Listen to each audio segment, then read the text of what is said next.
Rogers TV. The opinions expressed in the following programs are those of the participants and do not necessarily reflect those of Rogers nor Rogers TV. Hey everybody, welcome to another episode of Tobin Tonight here on Rogers TV. This week's guest, we have a Canadian country singer from Alberta, like we haven't had plenty of those before. But this guy really loves the Edmonton Oilers. He has a new CD, I guess, or a project, I should say, coming out. It's South. There's like a South project, East project, North project, and West project. South project's out. East project's coming out in April. And then there's the North that comes out in summer. And then West comes out in the fall. I think I got that correct.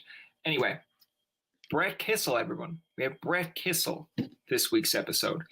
And he's going to talk about that project that's known as the Compass Project.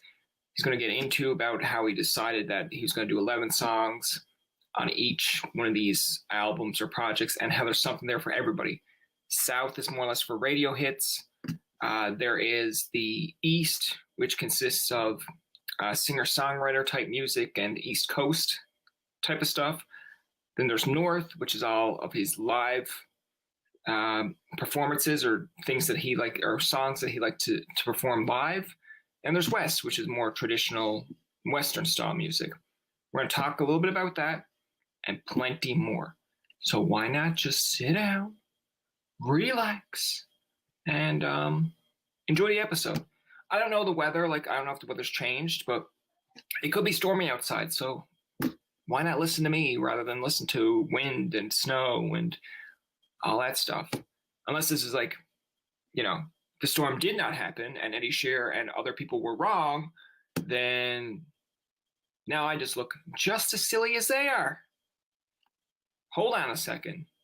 I'm not saying Eddie Shear looks silly. I'm just saying sometimes the weather is unpredictable here in Newfoundland. Like this host.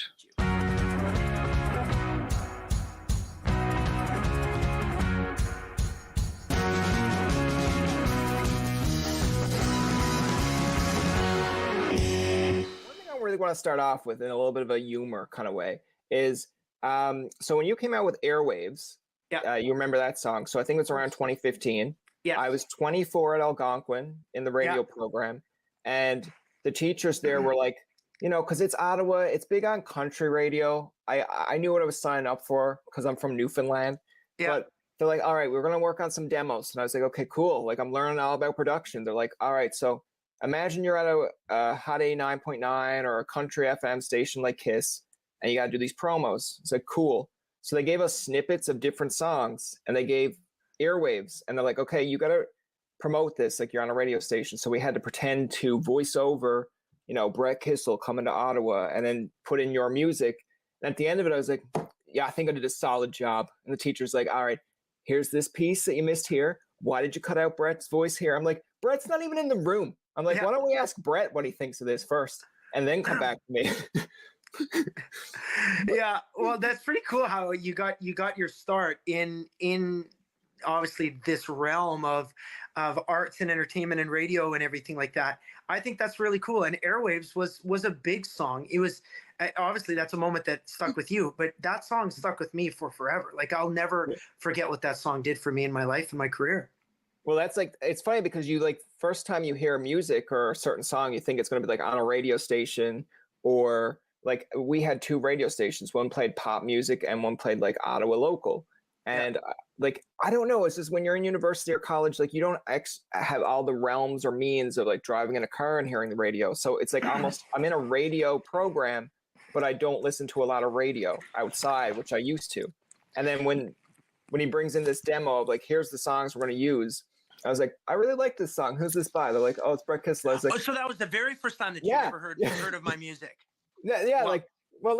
I've known who you were, but at the same time, it's to hear the song, I was like, all right, because again, you have to think of the mindset of we play pop music and we play Ottawa local. So I was like, who's this Ottawa act? And it's it's not Ottawa, man. It's Brett Kissel. I was like, oh, Brett did this. So I was like, okay.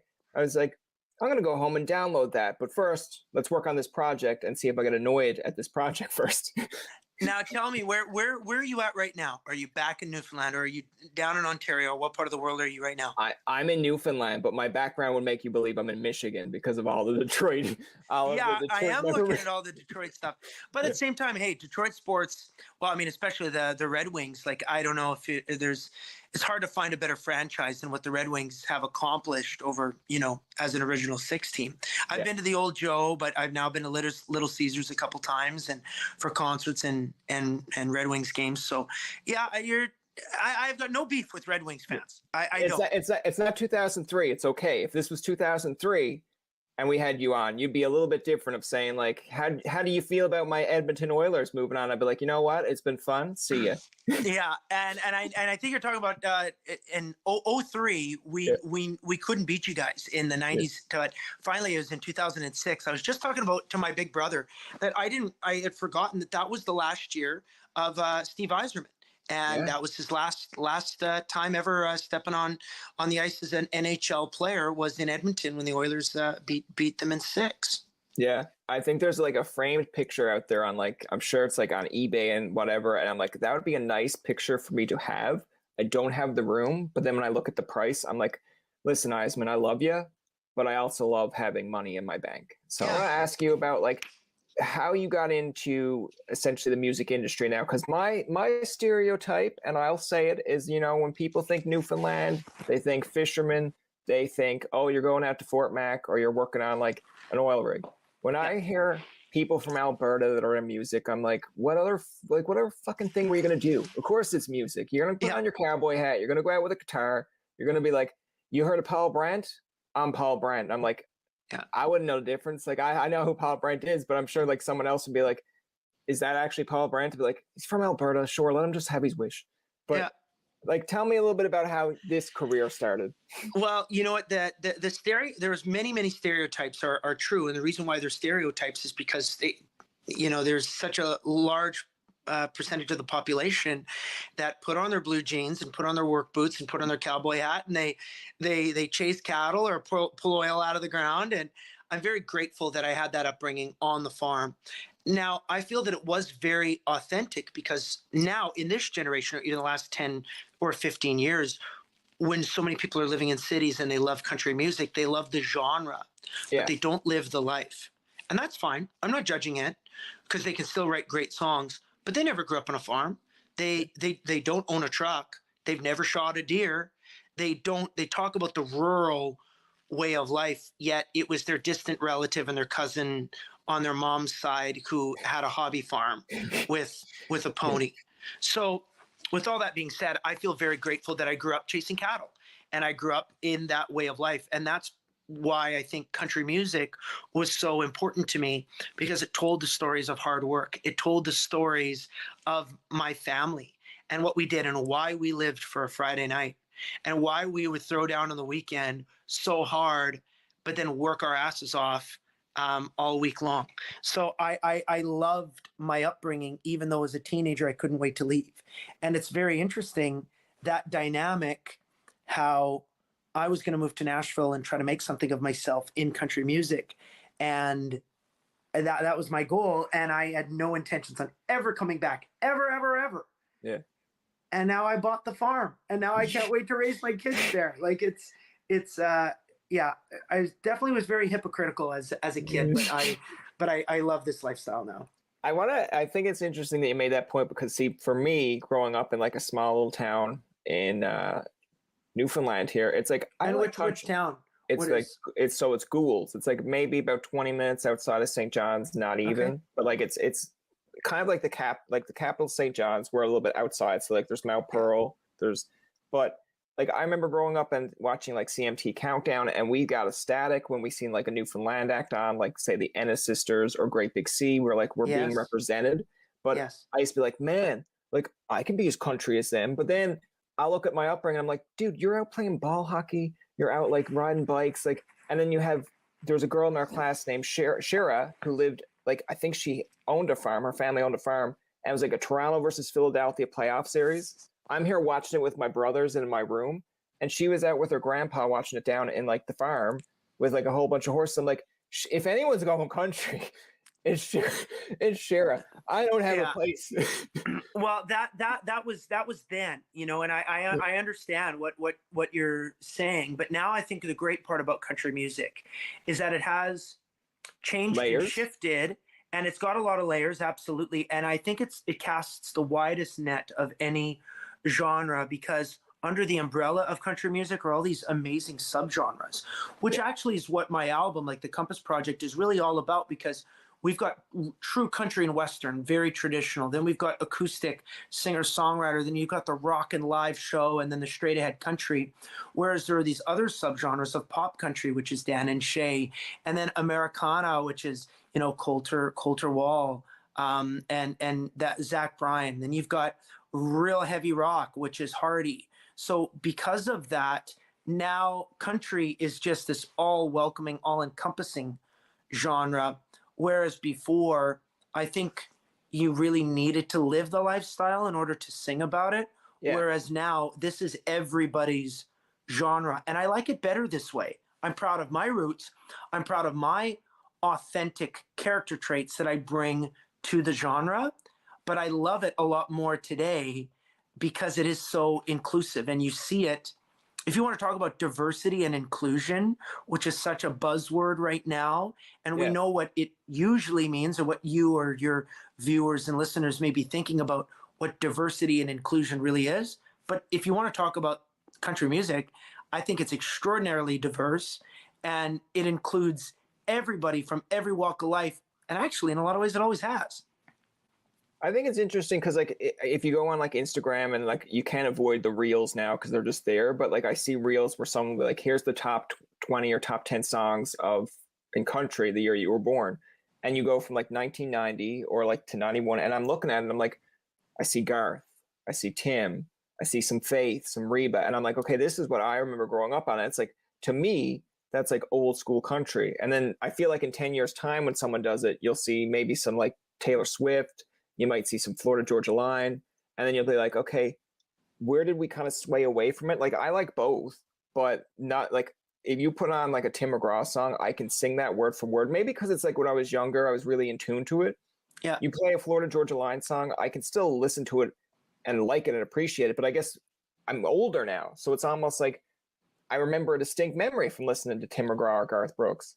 Florida Georgia Line, I just remember listening to in like university because someone had it on. And I was like, all right, download. But there's not really any connection. It's like I just like the song, but there was no moment in time where I'm like, man, this song hits me. You know, there's a lot to unpack there. And I feel that the psychology of a listener, you and I have so many similarities, but also some vast differences. Yeah. And because of that, music is so subjective, which is the most beautiful thing of all. So what I want to say to all of that is, everything that you and I are experiencing, and how you had determined, you know, hey, Tim and Garth and George Strait and Reba, that's some great old school country. Well, you're right. There will come a day where everyone's going to look back and say, man, Luke Bryan and Thomas Rhett, that's some good old school country. Absolutely, yeah. They might say that about me. But I would say, you know, the old school country is Dolly and Ronnie Millsap and Johnny Cash and Ray Price and Merle Haggard and Conway Twitty, George Jones. Randy Travis, of course. But I guarantee you, the same way you and I are having this conversation, yes, technology like StreamYard, which is what we're on right now, but there was once a conversation between a host and an artist talking about, I just don't know if all this new Alan Jackson, Clay Walker, Travis Tritt, you know, Reba, I just don't know if it really has the same power and meat and weight as Patsy Cline and Dolly Parton once did.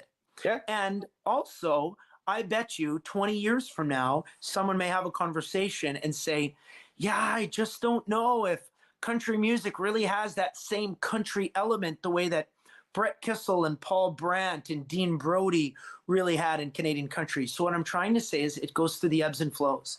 It always changes.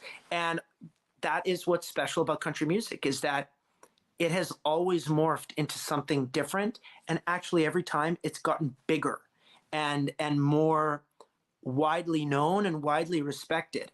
So I wonder what the future of country music is really going to be. speaking of subjective, you talked about, or you kind of mentioned about your latest album. I had one issue with this now. How come? What? I want to talk about like the releases of it, because like in my mind, and like this is me, someone else is going to be like, now you're being picky, but in my mind, I go northeast, southwest, or west. But like when you're doing it, it's like, oh, to me, I'm just like, what? What is the order? Because it just goes from like south, east, northwest. I'm like, what? They were going south, east? Oh, well, I guess you can go that way too, but I'm just like, it's not. I'm from the East Coast. It makes more sense for me to go the other way. No, I understand. As far as the actual, when you're describing the needles of the compass, it's always been northeast, southwest. A lot of people go north, south, east, west.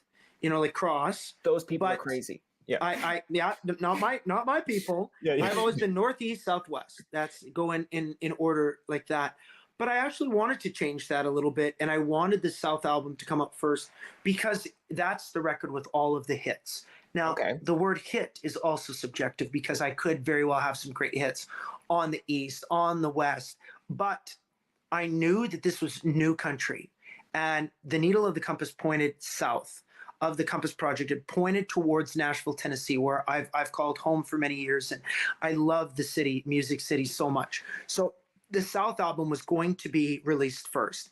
Then it was just my own personal preference to release the East album because I love Eastern Canada, because I love singer-songwriters, I love the acoustic side of things, and I felt that it was very different from the South album in terms of production and songs and lyrics and melody. So it actually, in order of release, it goes South, then East, then West, then North. So it'll drive you crazy, but it's all by design.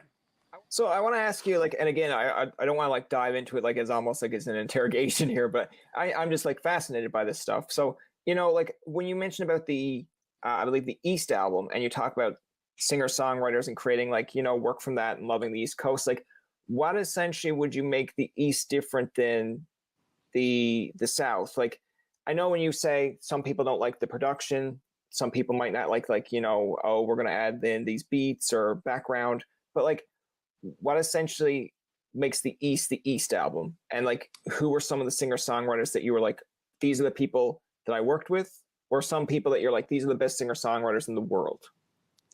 Well, that's a great question. What makes the East so special and so different really is the production and my approach to how I sang and how I conveyed every message and the intention that I put into that particular project.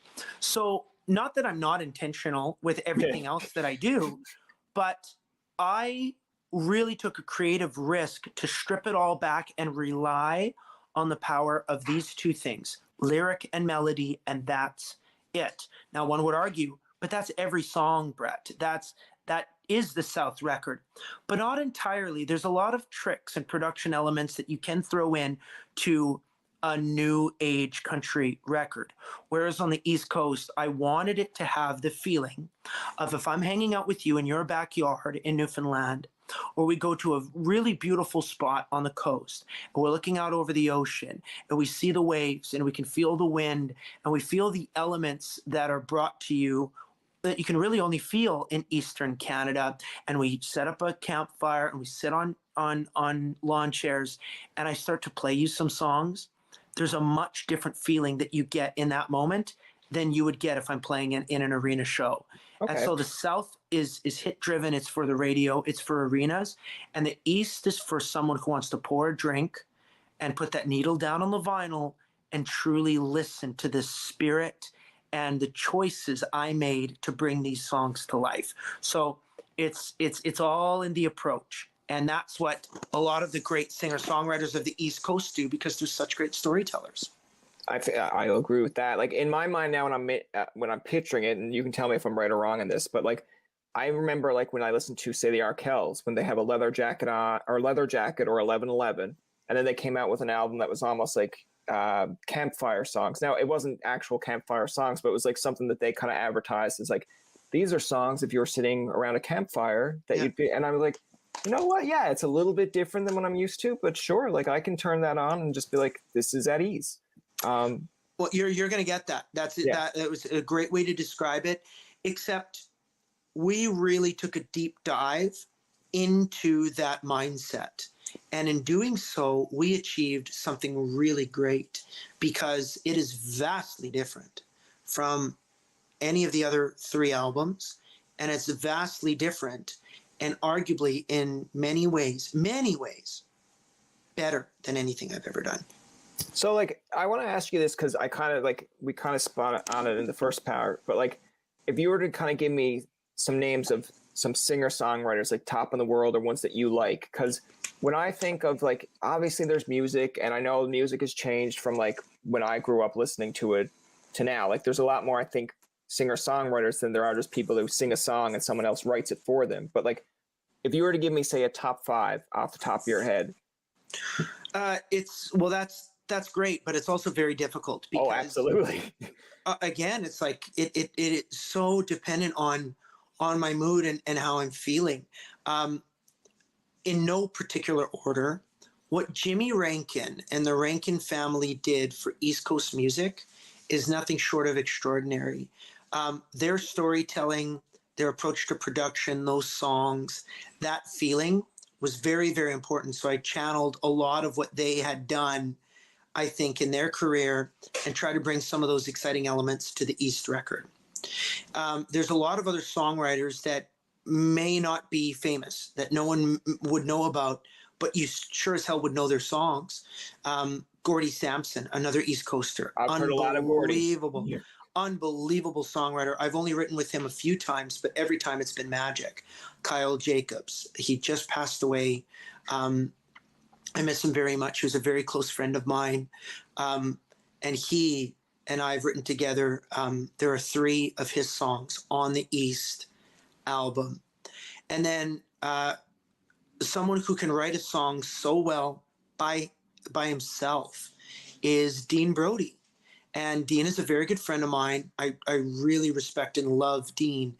And I was inspired by him because I wrote a lot of songs by myself too. And I told him how courageous it is to write on your own, and not just write on your own, but also release that material because you've got nobody to bounce this off of. Yeah. You don't have a collaborator. Like if you and I were writing a song together, we would be able to flush out what are good lines and what are lines that don't really work and aren't good. But when you write by yourself, that's the most vulnerable you could ever be. So I really, really look up to Dean. And then, oh my gosh, like then there's guys who achieve incredible commercial success. Like Thomas Rhett, who's a hell of a songwriter, and he can be vulnerable. He can write a party song. He can write a hurting song, a cheating song, a drinking song. He can write it all. So a guy like TR is pretty phenomenal. Yeah. I want to ask, so we have this at the end of the podcast. We like to have a kind of a random game of fun questions. I kind of lose control of the podcast for this, but if there's one that you don't want to answer, you just toss it on me. I have no problem. Like, again, I like being self-deprecating, but sometimes people are like, really, you would say that on air? I'm like, if I say it to a friend, I'll say it on air because otherwise someone might dig it up and they'll be like, how come you didn't mention this? I'm like, I did, episode 205 or episode 150. And then that kind of helps promote my podcast. So I'm very worldly. No, I'll tell you, I'm pretty much an open book, and I don't foreshadow not answering a couple questions. But yeah, you go ahead. All right. So the first one we have here is, what's a red flag for you? Like something that's like, okay, instant, just no, not doing it. Red flag. Well, there's many, and I'm really starting to trust my gut and my intuition. There's a lot of people that have that can really overpromise and underdeliver. So in getting into business, that's something that's really tough. But the thing that is the biggest and most important thing is, how do you speak about your family and your wife, if we're going to do, or your partner or your girlfriend? Because if the first thing out of your mouth in terms of like, oh yeah, I'm grateful I got a night out with the old ball and chain, it's like, yeah, man, I get it. That might be your relationship, but you know what? You can fix that. You can actually have a conversation, and this can be better. You don't, or it doesn't have to be that way, right?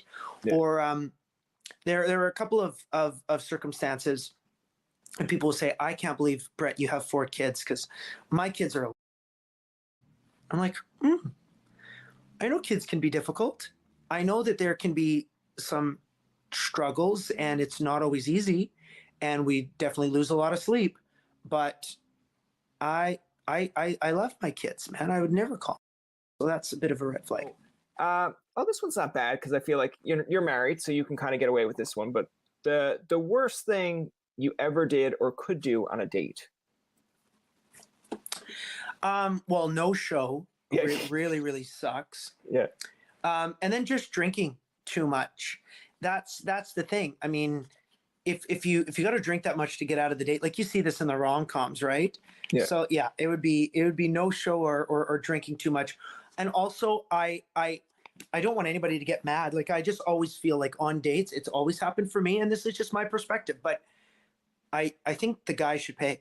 I really do. It's if a girl pays, that's fine. If a girl really wants to pay for dinner, that's fine. But I just feel that it's a very gentlemanly thing to say thank you very much for coming out for dinner and take the check. So I would find it to be very, very awkward to be in or on a date and me say, oh, let's split it down the middle. Yeah, or if she's like, I'll get it. And some girls will reach for their wallet, and I'd be like, no, it's thank you. I feel like for you know what, it's kind of interesting because there's 2 different aspects to go with that. Like, if you initiate it to say like I'll pay and they're okay with it, I'm like, great, everything's fine, this is cool.